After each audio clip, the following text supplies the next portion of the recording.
Eventing Talk with Buck and Kyle. There's a new project that we're starting. We're hoping to do a bunch of episodes for you and bring some education, some entertainment, some awkward silences, and this is my co-host Buck. Wow. Bring it. We figure that we're failures in the riding department, but we follow the sport. And maybe we can bring some excitement and some entertainment, and not just watching Kyle ride. Yeah, well, there's certainly a lot of entertainment when you get to watch that. As people have been posting, students of mine posting pictures of me with my elbows up above my head. I really, really appreciate that. Buck, however, doesn't have any bad pictures out there on the internet because he is a very stylish rider, following the model of his father. Actually, no, that's not true. You don't at all, do you? Well, luckily, my elbows can't move because the shoulders got too many plates in them. So that won't be happening for me. But well, we need to I should last for a while because I'm pretty much full of metal. We need to do something with your knees then to keep your leg down underneath you. Well, they've already had a few surgeries as well. So I'll tell the doctor next time to put a better set of metal in there. Plates in there. Well, we were hoping to, basically, we're wrapping up the year, and Buck and I were talking. We thought it'd be kind of interesting to try and do a camera video where we talk about the year that we've had and where it goes from here. And part of the thing that I found interesting this year was the annual meeting was last week. Buck was the High Point rider again in the country for, I think, the 4th time. He can't go much beyond that because he can't count over top of his fingers, so he might go 5 and then be done. And at the annual meeting, they had quite a ruckus up there as usual, lots of fun. I didn't go because I find that if I want to spend a vacation, I'm not going to go hang out with horse people. But Buck as well didn't show up, and I thought that was sort of an interesting thing. So what was with that, man? Well, I've got a lot of stuff going on right now.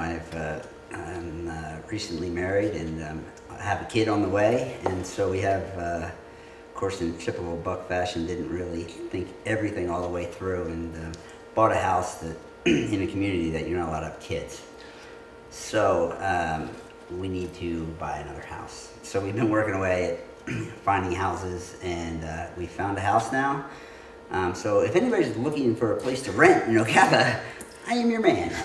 But we're excited about having the kid and trying to learn as much as I can about being a father, and trying to be first a good husband and then hopefully a good father. But that's the reason that we missed out on the annual meeting this year. All right, I thought you were trying to make some sort of point, but apparently not. It would be a lot more fun. Yeah, well, I'm working on my golf game too. I mean, that's just kind of between us, though. Keep that down. Well, I missed the Canadian high performance year-end award as well. Did you win that? No, but they don't actually have any of that. So, but my country isn't quite as sophisticated as the United States yet. Yeah, we are kind of important. We're new to the sport. Yeah, there you go. And it's cold all the time. Exactly. We do a lot of hockey though. Yeah, I used to play hockey. I wasn't good at that either, but anyway. Yeah, I don't think you quite have the build for it. Oh, come on. I mean, you can be short and square. It's all good. Anyways, Buck, so why don't you tell me about your year? Tell me about the year that you had and, ending up again winning the High Point for the 3rd time in a row, I believe. Yeah, I can't really remember. That's pretty scary. But no, it was a good year. It started off very well. Horses were going great. I was riding well. I thought everything was on the way it should have been, and ended up the spring season winning the 3-star with Reggie, which was really exciting, and all the stuff that he's won. He's never actually won a CCI, so that was a big deal. Last year he took over as the all-time leading horse, so that was kind of a cool thing. Had some good trips to Europe this fall. Rode some really, really nice horses. My string is definitely getting better. I have the best owners, the best support people in the country for sure, if not the world. And the beginning of the year was great. I had a crashing fall at Richland Park that beat me up pretty bad, and I think the end of the year didn't quite go as I had hoped. And but thankfully, all the horses are in good shape. Everybody's sound, ready to go for the spring, and they're a year older, and so am I, and hopefully a year wiser. And looking for bigger and better things next year. Obviously not that wise, since you still are planning on going forward for next year. Or I'm here with you. That's the highlight of your year. Don't kid yourself. Yeah, you're probably right. So you actually brought up a good point with Richland Park, because I use you as an example for my students quite a bit. That and as they know, because I say, don't do what Buck does. Please don't do what Buck does. Quit riding like Buck, I say. And they listen because you have to try really hard to ride like Buck. But yeah, Richland, you fell, you broke ribs, right? You broke ribs, collarbone, shoulder, ribs, and that was early in the day. And then you had to ride. How many horses after that?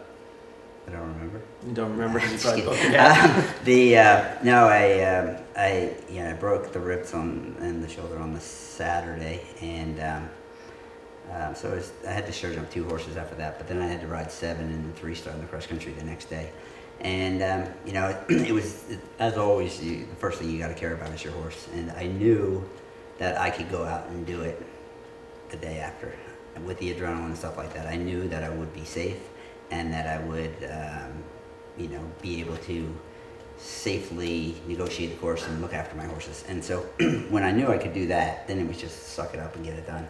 And I also knew that I was going to be taking a bit of time off after that, and I figured it would make it easier to take the time off if I had gotten that event done. And I didn't go crazy fast with anybody, but I had some horses that I thought were ready to go.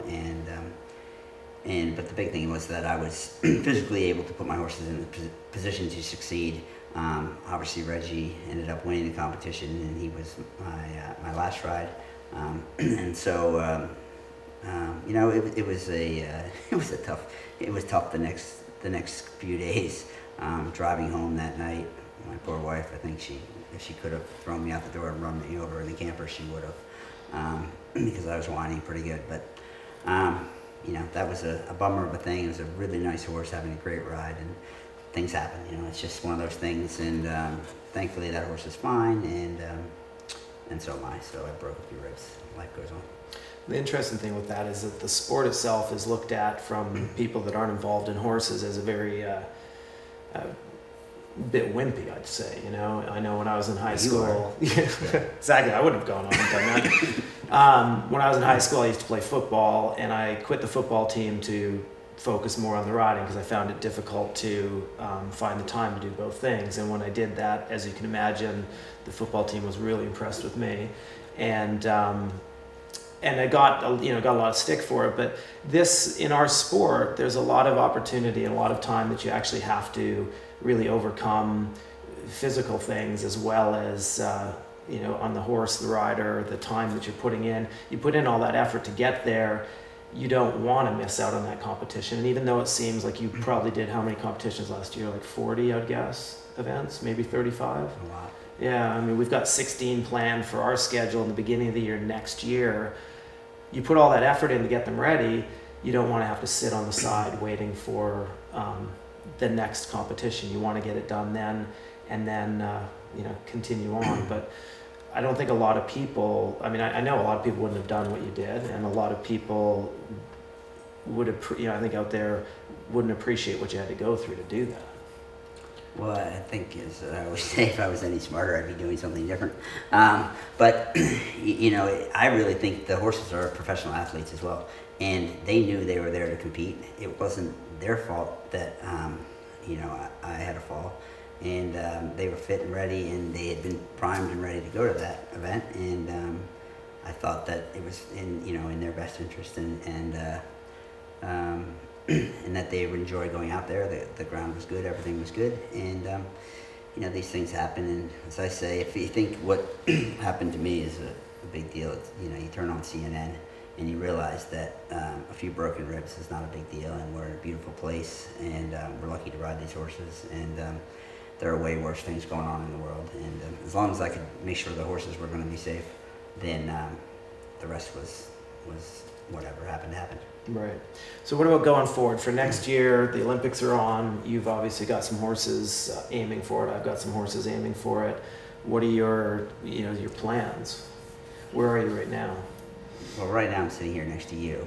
I noticed that. Talking about something that may or may not happen. But I've got some really good horses. My plans are to not fall off as much as I did last year, and Reggie's back. He had a wind surgery, another one after plantation that actually he's called a tie forward. That, as everybody knows about Reggie, he's had a few wind surgeries, but this one, not only is he not going to be able to flip his palate anymore, it actually has a secondary thing, which with his wind surgery, he aspirates a lot of food and water, and actually now that doesn't happen as much.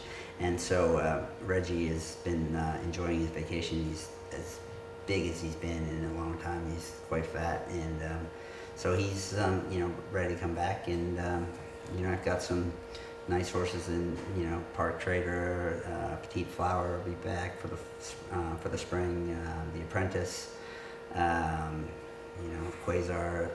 There's a lot of really nice horses coming up that I'm excited about, and we'll see where each horse decides they want to go, and then that's where we go. I don't really make big plans as far as they have to go here, they have to do that. Let the horse tell me what they want to do, and fortunately I have great owners that are sort of behind that, and understand that I'm with them every day, and we discuss what's best for the horses and what's best for the owners, and then we go. And the big thing is just keeping everybody sound and keep improving, and hopefully we'll get there. Yeah, well, and it seems like America's on a real upswing at the moment, I would say. I mean, obviously I live here, so I've watched the programs as they've come through for the years, and there's the States is always fighting for those team medals, and they're usually close and in the hunt. But it does seem like there's a lot of young horses being brought on that are incredibly fancy and looking like they're going to be real special. I mean, you've got quite a few. And it seems like there's a lot of really good 2-star and 3-star horses that have been developing for the last 3 or 4 years, and maybe they won't be ready for the Olympics, but when I watch a lot of those ones go, I think they can easily hold their own against any other horse in the world, and good riders on top of them. It's kind of nice to see.